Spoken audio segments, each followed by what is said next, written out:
قضي الأمر الذي فيه تستفتيان. وقال للذي ظن أنه ناج منهما اذكرني عند ربك فأنساه الشيطان ذكر ربه فلبث في السجن بضع سنين.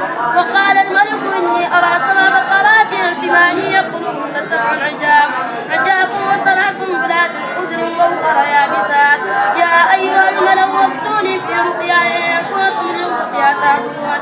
قالوا أضغاث أحلام وما نحن بتأويل الأحلام بعالمين. وقال الذي نجا منهما وادكر بعد أمة أنا أنبئكم بتأويله فأرسلون. يوسف أيها الصديق وافتنا في سبع بقرات سمان يأكلهن سبع عجاب وسبع سنبلات خضر وأخرى يابسات لعلي أرجع إلى الناس لعلهم يعلمون. قال تزرعون 7 سنين دأبا فما حصدتم فذروه في سنبله إلا قليلا مما تأكلون ثم يأتي من بعد ذلك 7 شداد يأكلن ما قدمتم لهن إلا قليلا مما تحسنون ثم يأتي من بعد ذلك عام فيه يغاث الناس وفيه يعصرون.